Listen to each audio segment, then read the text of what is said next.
Momocon, the animation and gaming convention held at the World Congress Center in Atlanta, Georgia every May since 2005.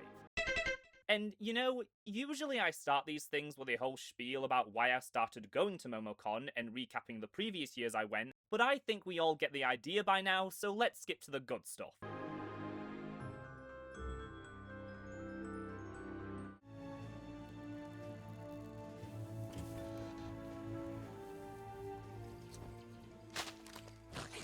The journey began at the crack of dawn.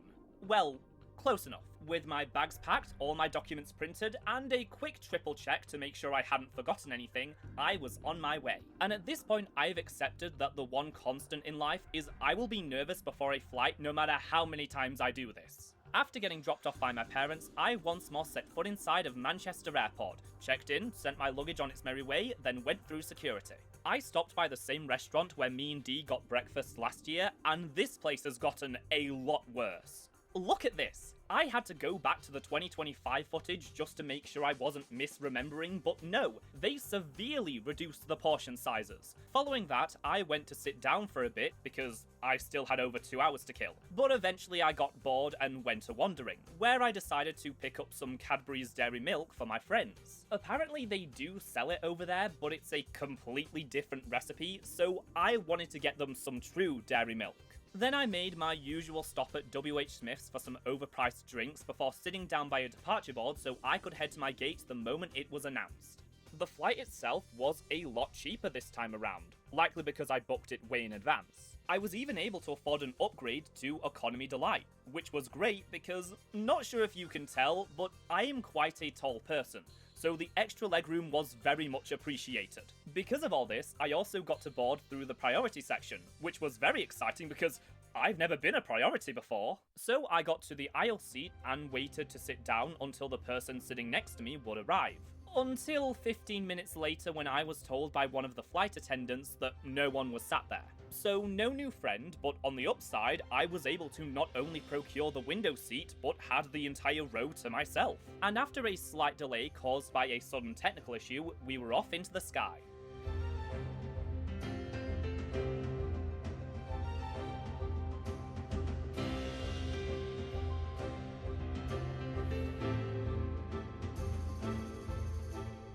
Following my first Momocon in 2024, I have started purposefully skipping a few mainstream movies every year so that I have the chance to watch them for the first time on the plane.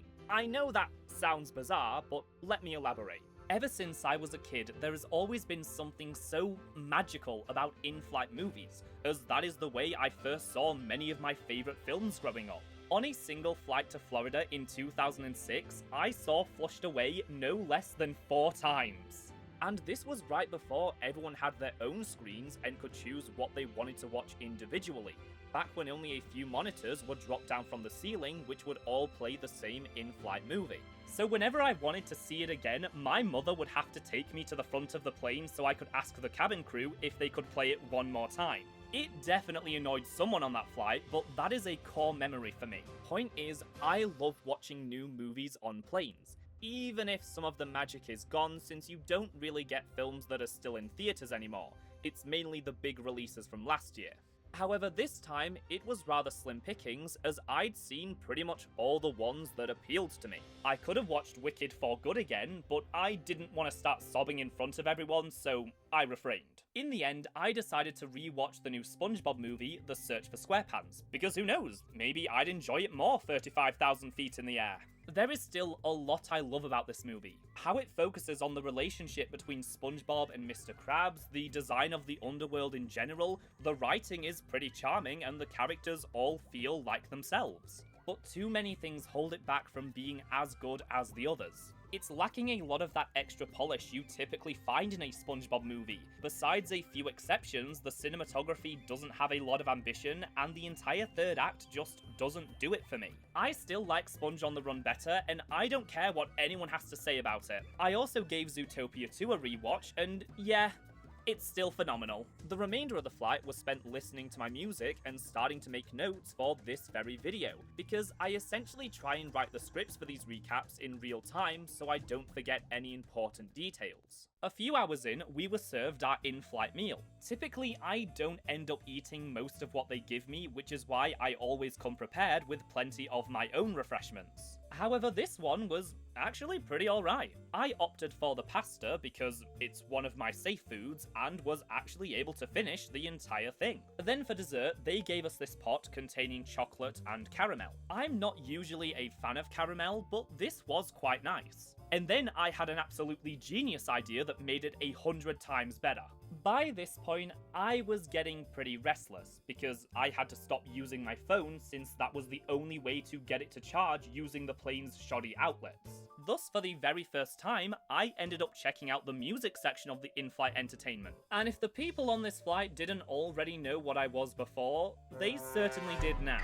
I landed in Atlanta just after 5, and after making my way through border control, which I didn't film for obvious reasons, and collecting my bags, I ordered an Uber to the B&B, hardly able to contain my joy over being so close to seeing my friends again. For this year's lineup, we of course had The Dan the Man Show, D'Angelo from Hats Off Media, The Wacky Deli, and What the Check, but after having to miss out in 2025, this year saw the return of Offbeat Kiki and Man of a Thousand Thoughts, who also brought his partner Jasmine. And there was no better setting for all these reunions than the most luxurious Airbnb I have ever stayed in.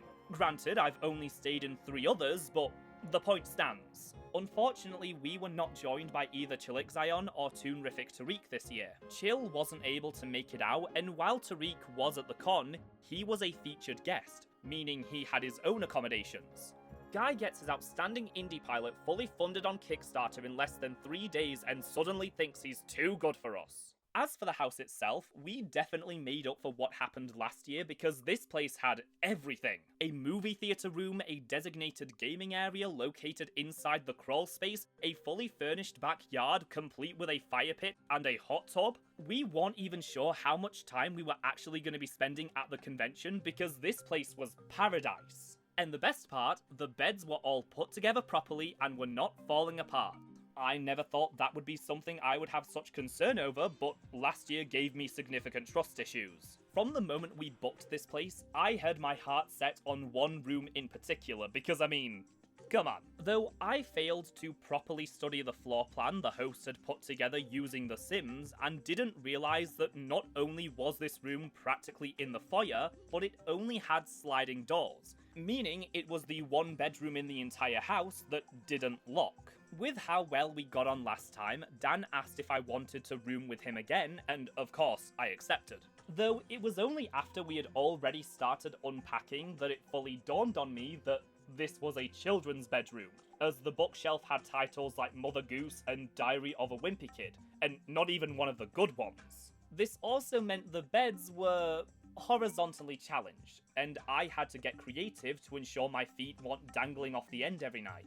While we were all settling in, I got to show off a few of the things I bought specially for this trip. See, after I threw my back out last year, I no longer wanted to be hauling around my heavy-ass backpack every day, so I decided to invest in a small messenger bag that would force me to only bring the essentials. But you know me, I couldn't be walking around with just a generic bag, not at Momocon. So after some searching, I found this early 2000s Nickelodeon promotional item, which I only bought because it has Debbie Thornberry on the front. And I just knew my friends would die when they saw it.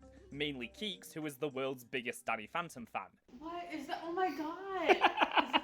But of course, there was still one more heartfelt reunion needed to complete the evening. Though very recently, we did actually start getting Baja Blast here in the UK, so living in this country a little while longer just became slightly more bearable. After we all had such a busy and exhausting day of travelling, we were all ready to unwind in the living room by watching some classic episodes of Arthur. And I never realised just how much of this show is made up of fantasy sequences, as it felt like there was a new one every minute. Would make for an absolutely brutal drinking game if anyone is brave enough. We also found time to sit outside and talk while some of us broke in the hot tub, until we saw a possum run by on the fence and decided to all head back inside, where we revisited one of the films that radicalized us growing up by watching A Bug's Life. And I'm not gonna lie y'all, this film is kinda rough. I still love all the characters, and of course it has an important message, but the pacing is abysmal. Plus Flick and Princess Ada have no romantic chemistry whatsoever. We all had a good time, and the positives far outweigh everything else, but there are definitely some cracks in the foundation with this one. By the end of the film, we were all very much conked out and ready for bed, because tomorrow is where the real fun would start.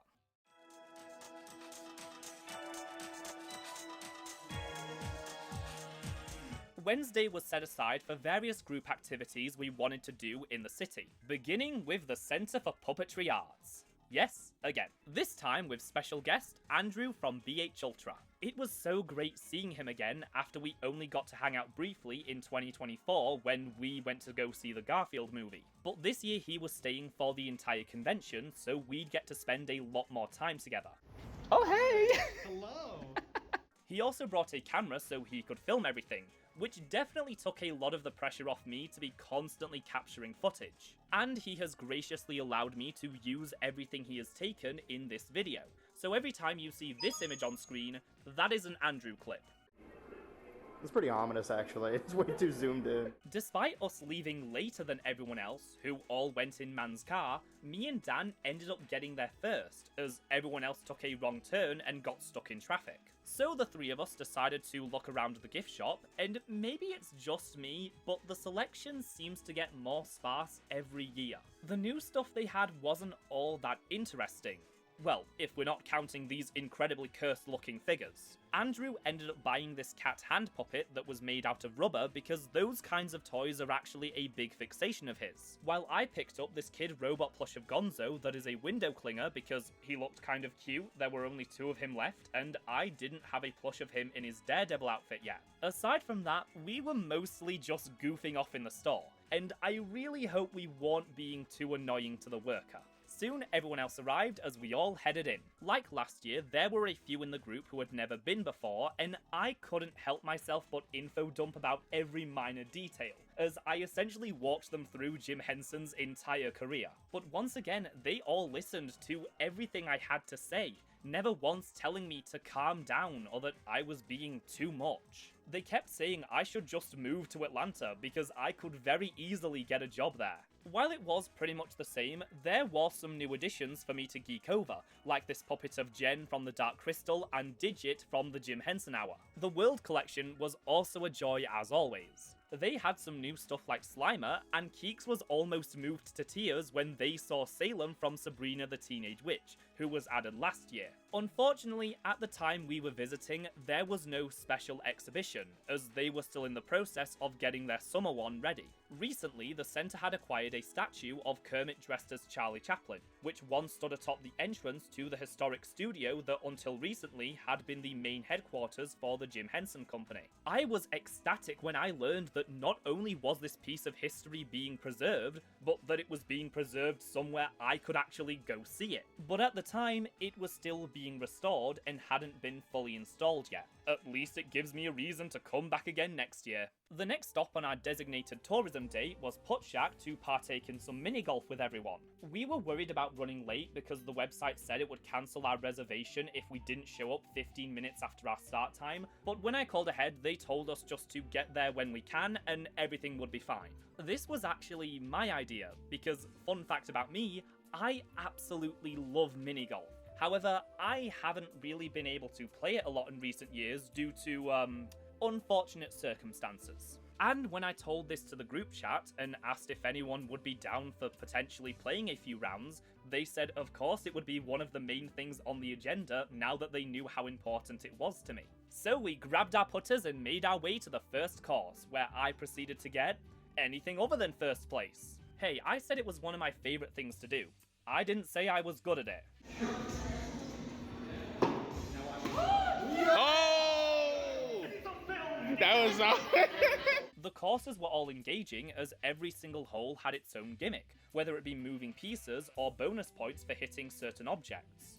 Some were based on video games and other activities, and others were true or false questions. After a few rounds, the holes did start to repeat themselves, with one of the upstairs courses pretty much being identical to the first one we played. But we still had a blast, and a few of us even did well enough to place on that day's leaderboard. Once we were thoroughly putted out, we headed over to the World Congress Centre to pick up our badges. Well, me, Dan, and Andrew did, because the others couldn't find a place to park, so they gave up. Due to the, at the time, incoming World Cup, driving around the convention centre was an absolute nightmare, as multiple times that weekend, our Ubers dropped us off in these random locations and we had to walk the last stretch. Even over 4,000 miles away from the UK, and football somehow still manages to massively inconvenience me. Once again, walking into that space felt transcendent. Being back here always makes me feel lighter than air, because for the next few days, nothing else matters except spending time with my friends. And the year I've had only makes this week matter all the more. When I went to collect my media badge, the person handing them out asked if I also had a panel, and then gave me both my media badge and a panelist badge, which they did not do last year. Since pretty much all of us were paneling, and we didn't know anyone who needed an extra badge, I decided to simply wear both of them during the con as a display of dominance. Once the three of us had our badges, and I grabbed a quick drink because the pineapple cocktail I had at Put Shack was the driest thing I have ever tasted, we made our way back to the B&B because Nintendo was set to land around 6:30 that evening. Oh right, Nintendo was also staying at the B&B, but he ended up getting in a day later than the rest of us. Now that everyone was here, we headed to our final activity for the day, a hot pot restaurant. Now, I have never been to a hot pot before, and what a strange but wonderful experience. Ordering all these items to the table, seeing Man and Andrew get really into grilling everything, and then choosing a bunch of stuff to make my own ramen. Once we were back in the house, we fully broke in the movie room by watching the film Raising Arizona, which I was shocked to learn has absolutely no relation to the 2010 sitcom Raising Hope. It was an offbeat but very entertaining movie with some well choreographed action scenes and an absolutely stacked cast. Nick Cage in this film did something to me. It was very of its time in that it is such a ridiculous concept told in this very endearing, small scale and down-to-earth way. It's a movie that they could not make today, because studios don't really want to make movies that are like this anymore. The screening was momentarily interrupted by the discovery of a cockroach. And while we had been out that day, we received word that ants had been spotted in the kitchen. Maybe they saw us watching Bug's Life and got some ideas. And though I for one was fully ready to embrace our new insect overlords, the others were not so keen, and contacted the owner who told us there was some stuff we could put down, and by the morning, the problem had been resolved.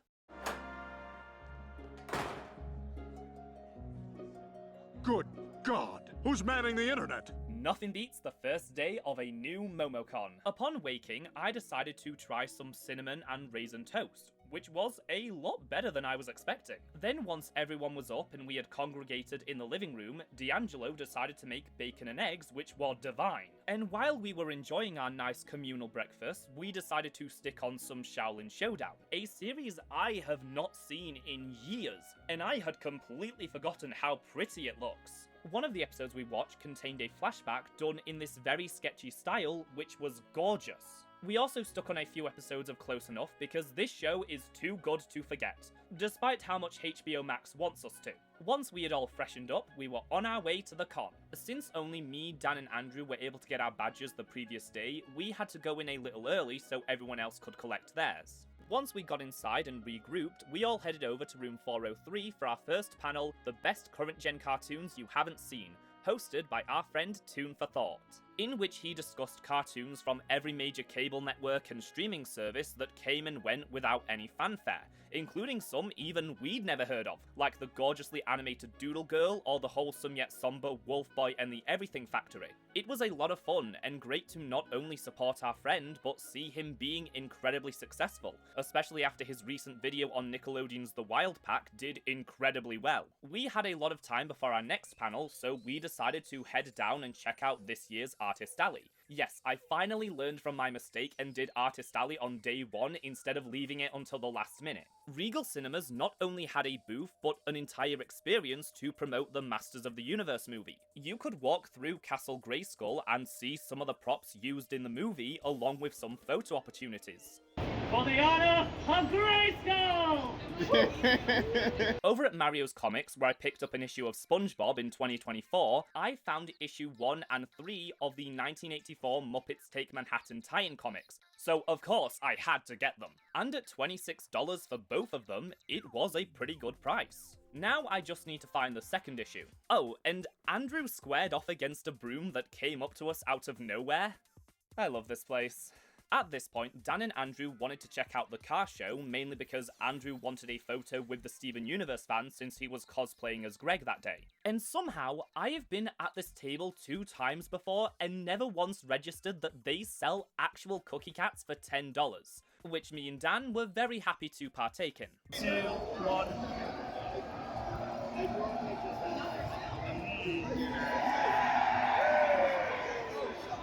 That is a frozen treat with a whole new taste. Good. Let me drop my van into your heart. By this point, we'd pretty much done most of Artist Alley, so we went to quickly grab some food before meeting up with Johnny Two Cellos, who had just arrived. But not long after, I found myself back in Artist Alley, as there was still a handful of booths Nick wanted to visit, and I volunteered to join him. We also came across these incredibly funny-looking bootleg Smiling Friends plushes. The owner of the booth actually came out to tell us the price of them, while Nick was making a video poking fun at them. And needless to say, we hastily walked away from there. Once Nick felt he'd seen all there was, we spent way too much time trying to locate the others, leading to us struggling to, but eventually managing to find the arcade, which was in a different building this year. Though, I guess it was for the best, because this section was so much bigger than it had been previously. While we were looking around, I spotted a Nicktoons Racing Nitro arcade cabinet and vowed that I would return to play it at some point. We soon tracked down Andrew and Dan, who were in the retro console section playing some Melee. This gave us a nice moment of respite before getting back on our feet and dashing over to Building B in time for Why Cartoons Got Weird in the 2000s, hosted by Tariq, Keeks, Man, and D'Angelo. A history lesson walking through the evolution of creator-driven cartoons and the styles that spawned from them, starting with the birth of Nicktoons in 1991 all the way to the early 2010s and the Cartoon Network renaissance. Following the main panel, there was a great audience discussion, though at one point someone listened to me talking for a few minutes and then came up and asked if I was Nintendo, while he was sitting right next to me. After all that walking, we figured it would be best to head back to the B&B, where we proceeded to stay up till nearly 3 AM, oscillating between laughing at the dumbest shit and having these incredibly deep conversations.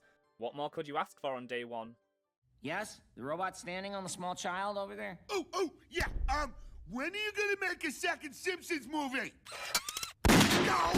As usual, the first full day of the con is not nearly as lax and gives you a lot less free time, as we had to be up bright and early for our first panel of the day, Cartoon Crash-Outs, Infamous Finales, hosted by Tariq and Keeks. It was a discussion about, well, cartoon finales. More specifically, the kinds of conditions that lead to many of them falling short of fan expectations. And of course, once the Q&A opened, I went up there just to vent about how terrible the Wild Thornberrys finale was again, because I will never get over it. No time to dwell on that though, because we had to hightail it over to room 208 to see our friends at Wayback Studios screen the first 4 episodes of their indie cartoon, Failing Upward. It's a fantastic vibe of a show harkening back to the MTV cartoons of the 2000s. The short-form series is centered around long-distance phone calls between best friends Cody and JC, who try and help each other navigate the confusing world of adulthood, including eccentric roommates, job searches, and how your relationship with members of your family changes. It's such an entertaining yet sincere show full of uniquely animated dream sequences and a strong emotional core, as it's inspired by the lived experiences of the creator, Gary Tremaci, who also voices Cody. Links to the Wayback Studios channel where you can get caught up on Failing Upward can be found down below. Next, me and Andrew went to the Rebel Taxi, Dumbsville and Just Stop Q&A panel to give me a chance to say hi to them afterwards because we didn't really have a chance to all hang out like last year. Andrew had to dip partway through, so I went to go find Dan over in the media room where he was finishing up stuff for his panel. At which point I had a Slim Jim for the first time and chatted with some Digital Circus cosplayers while waiting because I am starting to get really good at this whole making friends thing.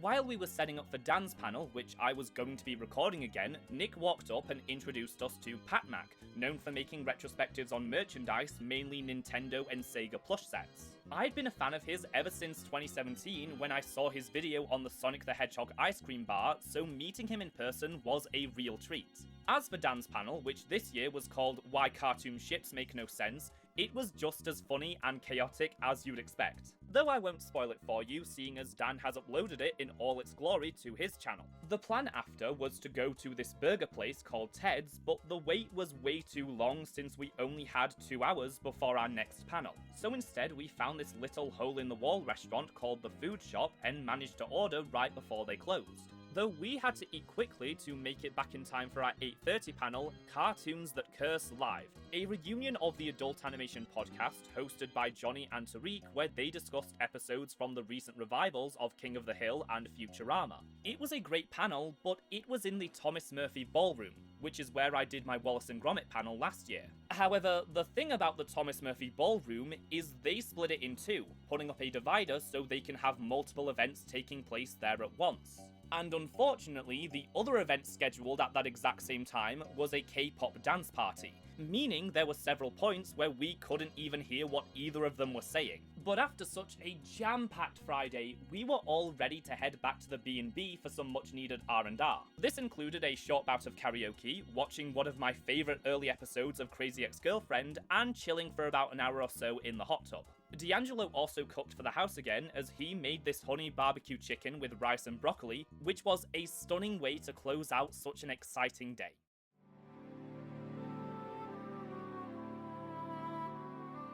If you thought Friday was a lot, you are not even prepared for how hectic Saturday was. For starters, we had to wake up at 8 AM to ensure we made it to the convention for 10, since it was Nick and Tariq's panel Sonic Sat AM Live. Good job on that one, scheduling department. A lot of us were understandably still tired after last night and needed more time to recoup. So in the audience was me, D'Angelo, Dan, Andrew, Johnny and Pat. It was a great panel filled with behind-the-scenes information and plenty of jokes, including a minute-long montage of Deke Sonic using the word juice as a verb, though some of us were fairly out of it. Our second panel of that day was Animation and Why Women's Stories Matter by Harriana Hook, a follow-up to her panel from the previous Momocon, this time looking at examples of animated stories being told by women in the past year and showing how things have actually gotten slightly better, though there is still a long road ahead of us. After Hari's panel, I had a 2-hour gap in which I planned to get some stuff signed at the Walk of Fame. Thankfully for my wallet, there were not nearly as many people I wanted to see as previous years. Carrie Walgreen signed my Chelsea shirt I wore in the Fishhooks video, which she was very excited to do, even asking if she could get a photo of it. And I got a signed print from Sherry Stoner, writer on Animaniacs and the voice of Slappy, my favourite character. And I timed this perfectly so I could also catch the Slappy-focused panel, Animaniacs presents A Wasted Hour of Your Life with Slappy Squirrel, which was taking place in the Thomas Murphy Ballroom. Or it was, before it got moved to the Omni Hotel at the very last minute. With this, and what happened at Johnny and Tariq's panel, there was certainly some annoying scheduling issues this year. Even with that hiccup, this was a fun one to attend, especially considering one of my first ever Momocon panels was the one this is essentially a sequel to. Towards the end of the panel, I learned from everyone that Alice Klein, creator of the upcoming multimedia horror comedy indie cartoon Dododox, who we met last night, was in Artist Alley handing out free stuff to all the animation YouTubers. So after getting another Balbun and Boba, I headed over to meet up with them all. Oh, and Deli brought back the Baljeet cutout from last year, and this time there were two, as a different one was left in the house for the remainder of the stay. After hanging out for a bit, we made our way to room 311 in Building A for In Living Indie Color, a black indie animation panel, hosted by Tariq and industry storyboard artist Bree Navikas to discuss their upcoming indie cartoons Hey and the Free Tomes respectively.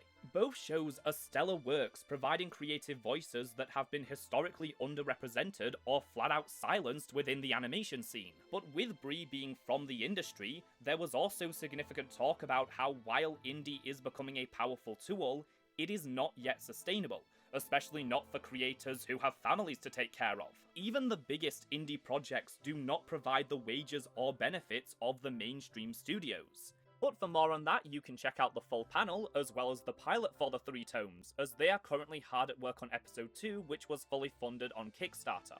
If you like supernatural action, messy love triangles, complete with a cast you'll instantly fall in love with, you won't be able to resist this. So much of the weekend was essentially the Hey Victory Lap, after meeting its initial Kickstarter goal in only 48 hours shortly before the con. Last year, I was fortunate enough to see the entire animatic for the pilot, and this is something truly special. A send-up to the beloved sitcoms of old with multi-dimensional characters and witty dialogue, but centering on black voices in a way seldom seen in animation. Tariq and the entire team have been pouring everything into this, and seeing the fruits of that labour this weekend was truly amazing, as it was mentioned in numerous panels, and every single time there was a massive applause complete with cheers from the crowd. It has been a wonderful thing to witness all this happening for Tariq, and I am so privileged to be able to call him a friend. Links to everything Hey and the 3 tomes can also be found down below. But there was no time to waste, as we still had 3 more panels we needed to attend. First, it was back to the Thomas Murphy Ballroom at 7 PM for a sneak peek of Loki IRL Episode 2, where Pan talked about the lessons he's learned from Episode 1 that he is taking into the future of the series, which Czech was essentially the co-host of. It's a long story. Though we ended up getting there a little late and missed the start of the previews because of the amount of people wanting to talk with Tariq and Bree after their panel, and rightfully so. Then we needed to mosey into room 401 for D'Angelo and Keeks' 8:30 panel, Urban Cartoons, Big Kids in the City. A panel that focused on adult animation that aimed to tackle true-to-life stories and why they struggled to find an audience at the time. Then we finally ended the night at 10 PM with the Fox Box Rocks, a Fox animation bracket hosted by Man, Tariq, Dan, and D'Angelo, where the winners were determined via audience noise levels. I think you know what happened next. I was fixing those to great. Though the best part of the panel is while we were all setting up, we got to meet Alyssa Jaden, who we didn't even know was at Momocon, as Keeks invited her to sit with the rest of us and we all became acquainted by the end. She is a delight to talk to, and y'all should go check her out because she does amazing work.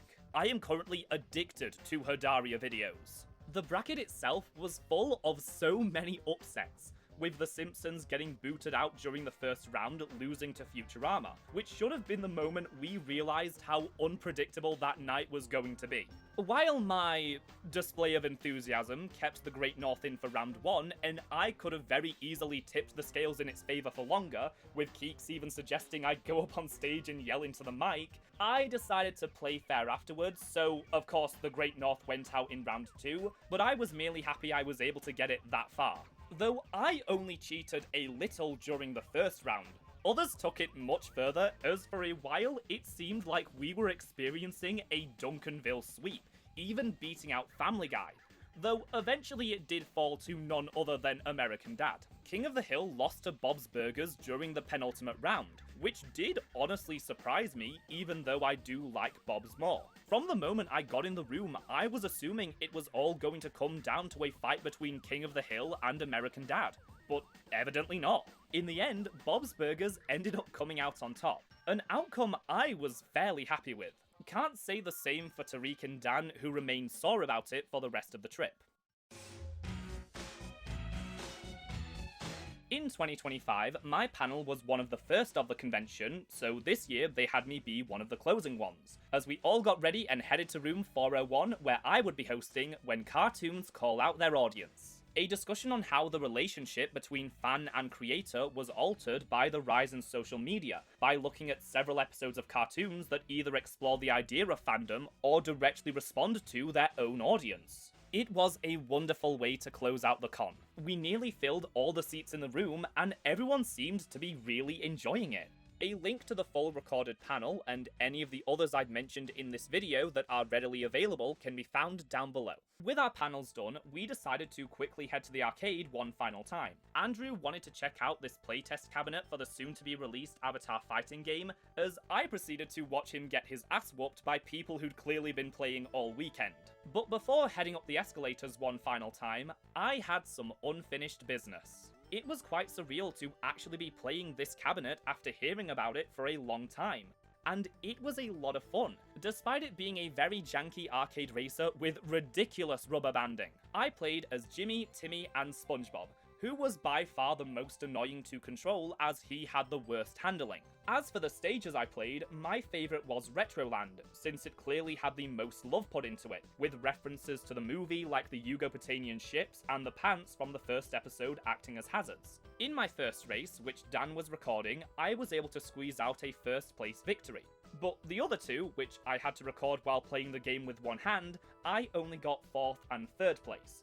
So we can simply blame Dan for my losses here. By the time I finished, I was collected by the group who were already on their way out as the con was over. Yeah, this was the first time I actually managed to stay until the very end, and it was by complete accident. And it's not something I really want to do again if I can help it. We planned to go to this milkshake place near Andrew's hotel that he'd been talking up all week called The Yard. Get it? So once all the boys had been collected, we headed over to drown our post-con blues in frozen dairy treats. I ordered a strawberry chocolate swirl, which was a special menu item for May. It was good, despite being a lot. But the people I was with, as always, made up for it. Because we had stayed till the end and went out for milkshakes afterwards, we didn't end up making it back to the B&B until around 7. But that night we certainly sent Momocon 2026 out with a bang. A good number of us crowded into the movie room to watch Aladdin in 35mm, which can't be described as anything other than dazzling. All of the extra detail and sense of depth that was lost in the digital upscaling made it feel like you were watching it again for the first time. If you ignore the fact we knew every single line of dialogue and were belting out all the songs. What's poppin'? Popcorn! Popcorn! We also ordered Mr. Fries and watched the premiere of Rick and Morty Season 9. And the previous episode I saw was the Season 8 premiere we watched last Momocon. And what even is this show anymore? Some time was set aside for plenty of group photos before we all started saying our goodbyes to those who weren't staying at the house and then beginning to get packed. The final person to leave was Andrew, who stayed till late as me, him, Dan and Nick binged a few American Dads before he had to go. The reason we were doing that is because Nick had only ever seen one episode, which was the bowling one, because he had to watch it many years ago for one of his videos.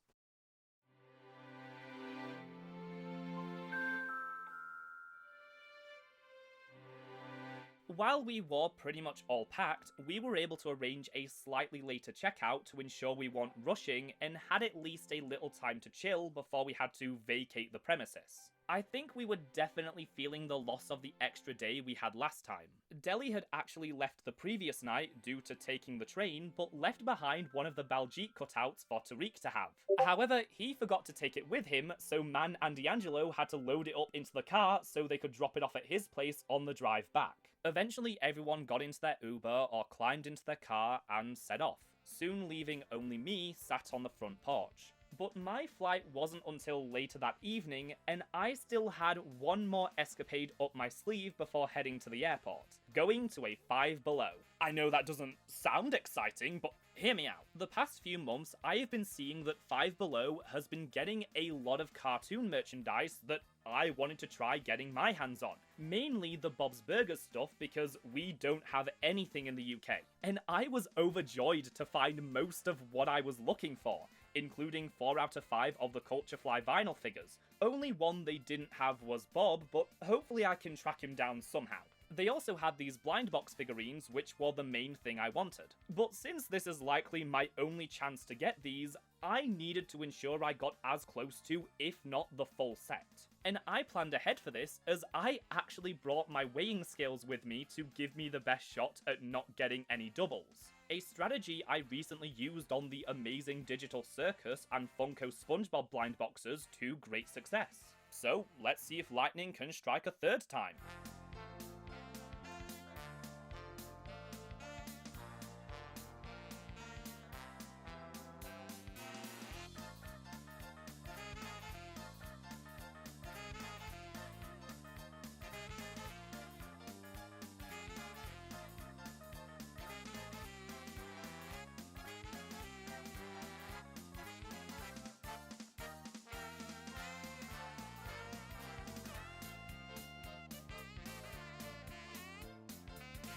Well, 5 out of 6 ain't bad. Though it absolutely figures that the only one I would be missing is Tina, my favourite character. 5 Below was supposed to be a fun little detour on my way to the airport, but I just kept finding cool stuff, like an actual vinyl record of the Bob's Burgers movie soundtrack. Before I knew it, I had been in that store for over an hour, and I had no regrets. Then at checkout, I grabbed a SpongeBob pineapple drink, which was actually pretty good. Somehow, I managed to fit that massive haul into my suitcase and ordered an Uber to the airport. On the way, I actually passed by the famous TBS building, and Dan was very happy for me. Once I checked in and sent off my suitcase, I wanted to get some food because I actually hadn't even eaten that day yet. And there were a handful of decent restaurants to choose from, but somehow I always end up back here. I grabbed some stuff for the plane and then plopped myself down to wait for my flight, which was 3 hours away. So what better time to squeeze in a few last-minute American snacks? But then about an hour out from boarding, it started pouring it down, like it had for much of the weekend. This window is how my soul feels over having to go back to the UK.